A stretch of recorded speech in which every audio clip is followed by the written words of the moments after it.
Hello friends, welcome to my channel. तो आज हम निकल चुके हैं गया के लिए। बोध गया बिहार की राजधानी पटना से लगभग 100 किलोमीटर की दूरी दक्षिण पूर्व दिशा में स्थित है और गया जिला से सटा हुआ है। यह एक छोटा सा शहर है। यह शहर गंगा के सहायक नदी फाल्गुनी नदी के किनारे पश्चिम दिशा में बसा हुआ है। बौद्ध भिक्षुओं की ओर से बोध गया को दुनिया में सबसे पवित्र शहरों में से माना गया है, क्योंकि यहाँ भगवान बुद्ध की ज्ञान प्राप्ति हुई। यहाँ मौजूद काफ़ी पुरानी महाबोधि मंदिर को वर्ष 2002 में यूनेस्को की ओर से विश्व धरोहर में दर्ज कराया गया। बौद्ध धर्म को मानने के अलावा अन्य धर्म के लोग भी यहाँ मेडिटेशन करने के लिए प्राचीन पर्यटन स्थल देखने के लिए बोध गया आते हैं। बोध गया एक प्राचीन शहर है। यहाँ गौतम बुद्ध ने नदी किनारे बोध वृक्ष के नीचे बैठकर कठिन तपस्या की थी, जिसके बाद उन्हें ज्ञान की प्राप्ति हुई थी।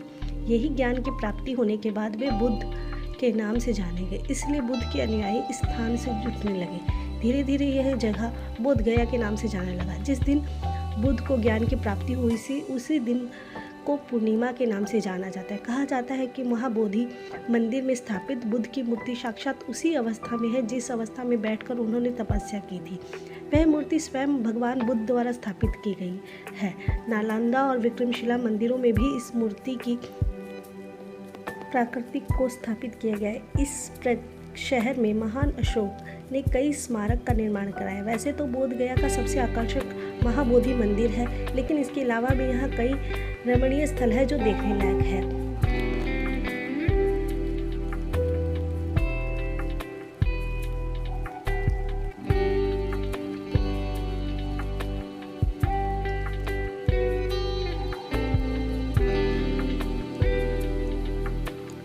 बोधि वृक्ष बोध गया में स्थित बोधि वृक्ष के नीचे भगवान बुद्ध को ज्ञान की प्राप्ति हुई थी। माना जाता है कि यह पेड़ मूल बोधि वृक्ष का ही एक भाग है, जिसे राजा अशोक की बेटी श्रीलंका ले गई थी। महाबोधि मंदिर बोध गया में स्थित के मुख्य आकर्षण का केंद्र है। इस मंदिर का निर्माण सम्राट अशोक ने करवाया था।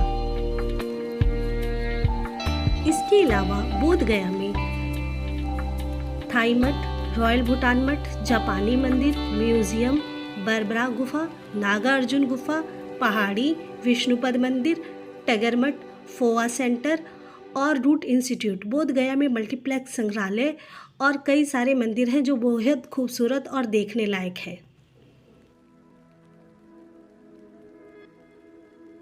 धर्म में पूर्वजों के श्राद्ध या पिंडदान का खास महत्व है। कि रामायण के मुताबिक वनवास के दौरान भगवान राम, लक्ष्मण और माता सीता पितृ पक्ष में श्राद्ध करने के लिए बिहार के गया धाम पहुँचे। वहाँ ब्राह्मण ने भगवान श्री राम और लक्ष्मण को श्राद्ध क्रम के लिए आवश्यक सामग्री जुटाने के लिए कहा। इस पर भगवान राम व लक्ष्मण नगर की ओर सामान लाने के लिए निकल पड़े। ब्राह्मण देव ने माता सीता से आग्रह किया कि पिंडदान का समय निकलता जा रहा है। यह बात सुनकर माता चिंतित हो उठी, क्योंकि श्री राम और लक्ष्मण अभी तक नहीं लौटे थे। इसी दौरान दशरथ जी की आत्मा ने उन्हें आभास कराया कि पिंडदान का वक्त बीता जा रहा है। फाल्गुनी नदी के साथ साथ वटवृक्ष, कौवा, तुलसी, ब्राह्मण व गाय को साक्षी मानकर स्वर्गीय राजा दशरथ का पिंडदान विधि विधान के साथ किया। इस प्रक्रिया के उपरांत जैसे ही उन्होंने हाथ जोड़कर प्रार्थना की तो राजा दशरथ ने उनका पिंडदान स्वीकार कर लिया। इसके बाद उनके मन में संशय हुई कि प्रभु इस बात को नहीं मानेंगे, क्योंकि पिंडदान पुत्र के बिना नहीं हो सकता। थोड़ी देर भगवान राम और लक्ष्मण सामग्री लेकर आए। पिंडदान के विषय में पूछा था। माता ने कहा समय निकल रहा था, इसलिए उन्होंने पिंडदान स्वयं ही कर दिया। इसके बाद माता सीता ने कहा वहाँ उपस्थित फाल्गुनी नदी, कौआ, गाय, तुलसी, वटवृक्ष और ब्राह्मण के श्राद्ध कर्म की गवाही दे सकते हैं। भगवान राम को गुस्से में देखकर उन सब ने झूठ बोल दिया। माता सीता ने कोई पिंडदान नहीं किया है। वटवृक्ष ने सत्य कहा। माता सीता ने सबको साक्षी मानकर विधि पूर्वक राजा दशरथ का पिंडदान किया। पांचों के झूठ बोलने पर माता क्रोधित हुई। उन्होंने फाल्गुनी नदी को श्राप दिया कि वह सिर्फ नाम की नदी रहेगी, उसमें पानी नहीं रहेगा। तुलसी को श्राप दिया कि वह कभी भी गया की मिट्टी में नहीं होगी। ये आज तक सत्य है कि गया की मिट्टी में कोई तुलसी का पौधा आपको देखने को नहीं मिलेगा। गाय को श्राप दिया कि वह पूजने रहेगी, लेकिन उसको खाने के लिए दर दर भटकना रहेगा। कौओं को श्राप दिया कि वह आपस में लड़ झगड़ कर ही खाना मिलेगा उन्हें। कौआ आज भी अकेला खाना नहीं खा पाता है। ब्राह्मणों को कभी भी संतुष्टि न होना और कितना भी मिलने पर उसकी दरिद्रता हमेशा बनी रहेगी, इसका श्राप दिया। इसी कारण ब्राह्मण कभी भी दान दक्षिणा के बाद भी संतुष्ट नहीं रहते हैं।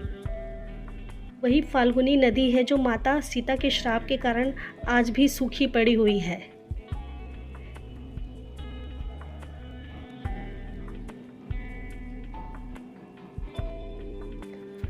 माता सीता ने इन पांचों को श्राप दिया। वहीं सच बोलने वाले वट वृक्ष को आशीर्वाद दिया कि उसे लंबी आयु प्राप्त होगी। वहाँ दूसरों की छाया प्रदान करेंगे। प्रतिव्रता स्त्री उनका स्मरण करके अपने पति की दीर्घ आयु की कामना करेगी।